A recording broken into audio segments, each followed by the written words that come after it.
Recharge खत्म होने के बाद आउटगोइंग के साथ साथ इनकमिंग कॉल का भी बंद होना। सर जब प्रीपेड प्लान एक्सपायर होता है या मोबाइल रिचार्ज की वैलिडिटी खत्म होती है तो आपकी आवाज बंद कर दी जाती है, फोन मेरा, सिम कार्ड मेरा, नंबर मेरा। तो सर रिचार्ज खत्म होने के बाद आउटगोइंग कॉल बंद होना समझ आता है, लेकिन इनकमिंग कॉल बंद होना सरासर मनमानी है। सर हमारा मोबाइल नंबर आज हमारी डिजिटल पहचान बन चुका है।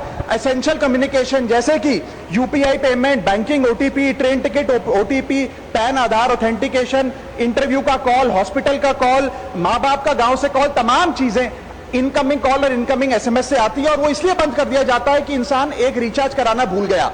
सर इनकमिंग कॉल बंद करना is not stopping of a service, ये हमारे राइट टू कम्युनिकेशन को स्टॉप करने जैसा है। सर जैसे आपका आधार कार्ड इसलिए एक्सपायर नहीं हो जाता कि आपने डिटेल अपडेट नहीं करी, या आपका बैंक का खाता इसलिए बंद नहीं हो जाता कि आपने मंथली डिपॉजिट जमा नहीं किया, या आपका वोटर आईडी इसलिए सस्पेंड नहीं हो जाता कि आप एक चुनाव में वोट डालना भूल गए, ठीक उसी तरह आपका मोबाइल नंबर इसलिए सस्पेंड और डीएक्टिवेट नहीं होना चाहिए कि आप एक रिचार्ज भूल गए। सर मैं सदन में फ्री आउटगोइंग की मांग नहीं कर रहा, फ्री डेटा की मांग नहीं कर रहा, लेकिन इनकमिंग कॉल फैसिलिटी की गारंटी होनी चाहिए। मेरी 3 स्पेसिफिक मांग है। पहली, प्रीपेड मोबाइल कनेक्शन में इनकमिंग कॉल और इनकमिंग एसएमएस कम से कम 1 साल तक कंटिन्यू रहे, चलता रहे from the date of the last recharge, ताकि एसेंशियल कम्युनिकेशन चलती रहे। दूसरी, deactivation of the mobile number after 3 years. ऐसा ना हो कि आपका मोबाइल नंबर किसी को आपका मोबाइल नंबर बंद करके किसी और को अलॉट कर दिया जाए। कम से कम 3 साल का ग्रेस पीरियड देना चाहिए from the date of the last recharge. And third demand, mobile operator should introduce a low cost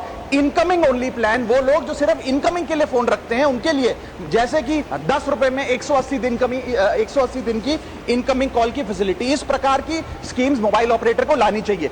दूसरी समस्या जो प्रीपेड कस्टमर्स फेस करते हैं वो है टेलीकॉम ऑपरेटर का 28 दिन का मंथली रिचार्ज।